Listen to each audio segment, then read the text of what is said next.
Hi, Kristin McConnell here, and today is surgery day. Oh my gosh.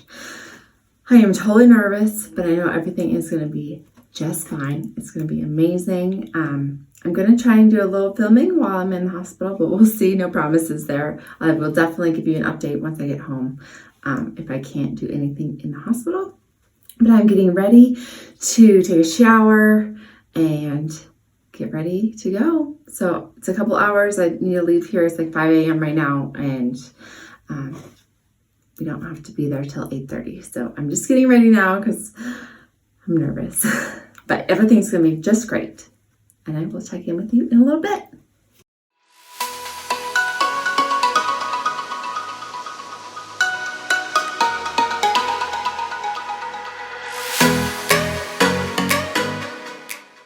Hi.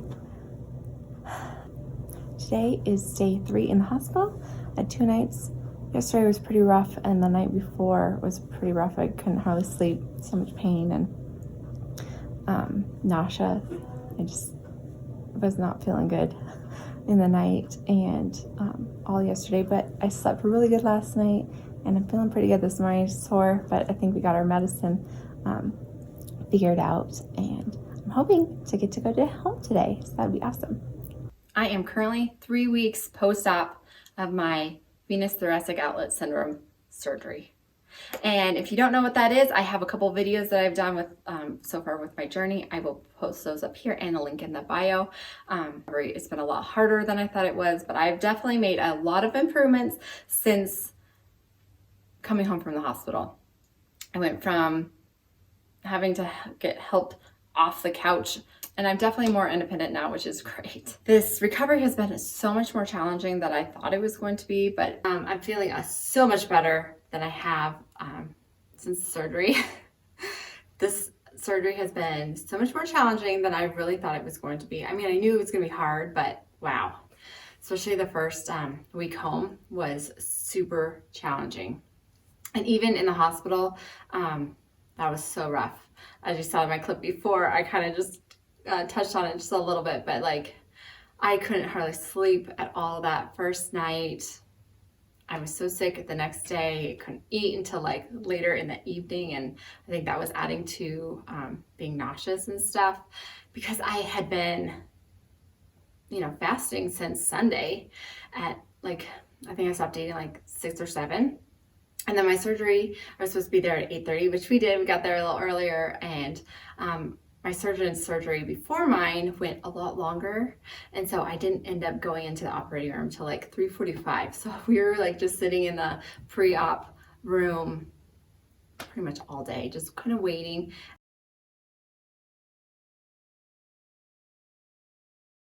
And it was fine because Ryan had his iPad, so we just catched up on some YouTube.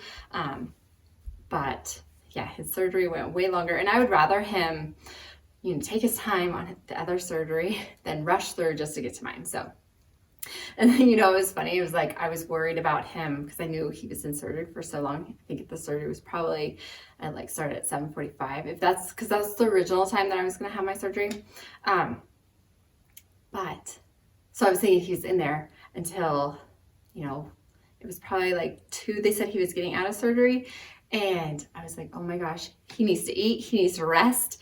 And I think he did that because he saw me like probably about 3. And then by the time they took me to the operating room, it was like 3:45, I think is when they started. And then I got done probably a little after 7 p.m. or so. I'm not exactly sure. It was kind of all a blur. And I guess I didn't really do anything too funny after the surgery. But I did tell Ryan the whole story about when my anesthesiologist came to talk to me in the hallway before taking me into the operating room. And I told him about our whole conversation. And then I don't remember going in through the double doors. That was it. I just remember talking to him, and I was out and then waking up from my surgery. And I guess the next day when Ryan came to the hospital to check on me, I told him the exact same story, like word for word. So that was the funniest thing I guess I did. But I was like, hey, it wasn't a lie because I told you exactly the same story. But anyway, I got to go home that Wednesday. So I had surgery Monday. Wednesday, I got to go home. They kept the drain in I had that in a total of 8 days. So 8 days after my surgery, I went back to my surgeon's office. They took out the drain, which was so nice because it was so, I mean, it didn't hurt. Well, it did. It was so nice to get that drain out. It was such a pain, and just had extra pulling for my surgery. Just was uncomfortable. And then about 12 days after my surgery, my incision started to like kind of bleed a little bit. And so I called the nurse and they had me send in a picture and they said it looked okay. And then that Monday, so that was 2 weeks, my surgeon messaged me back and said, you know, it looks good, start taking off the glue on my incision. So I didn't have stitches or staples or anything like that. They just used like a Dermabond to seal it up. And it started bleeding on the other side, not a ton, just a little bit. And he was like, okay, I want you to come in. So I went in that Wednesday and I had a hematoma underneath there and he had to like milk it to get it out. And there's so much blood underneath my incision, and my incision was like really bruised and swollen, and he was able to get that all out. It was super painful because he had to like push down and like push it out. But he got it all out and now it looks so much better. I will show you what it looks like. That's what it looks like 3 weeks post-op. So it looks so much better right now. And it just feels so much better too. It was kind of like when he was doing that, like popping in zit. So it like hurts when you're popping it, but then afterwards you get like the relief of that pressure. So it's been healing so much better, and I've been able to do more stuff with my hands. I can actually like do some stuff. I still can't lift over my head with this arm yet. I'm pretty limited on like what I can do. This is about as high as I can lift right now. Going that direction. And then like that. That's kind of silly, right? But that's okay. I have some exercises that they sent me home from the hospital with. So I've been doing those. I'll show those to you in just a little bit. And those have been really helping. And then I should be getting a call anytime, sometime this week, to schedule physical therapy. And once I get those, once I get that scheduled and I know what kind of workouts and exercises I'm going to be doing, I will come back on here and show you those exercises because I think they'll help you too. And I know a lot of these movements can help you with vTOS or any of the other thoracic outlet syndromes like the artery or the nerve. So I'll show you what I've been doing. You can do these before you have surgery too to kind of help. Because I know a lot of people are actually opting out to not have the surgery. With mine, there was really no other way. So blocked. Surgeon is concerned that I might have to go back in for another venogram, which was my first surgery I had. I'll put a link for that update up here for you to check that out.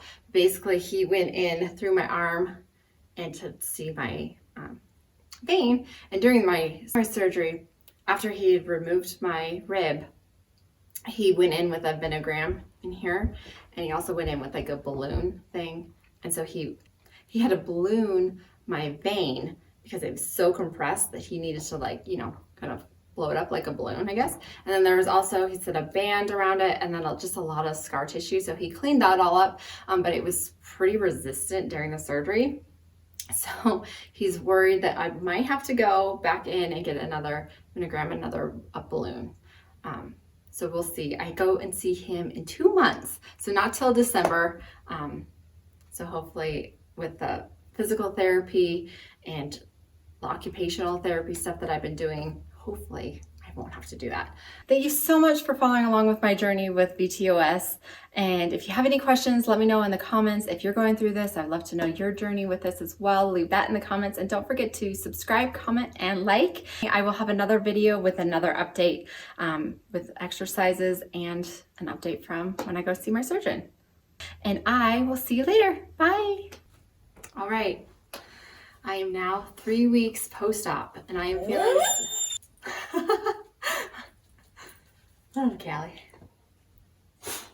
So it looks super...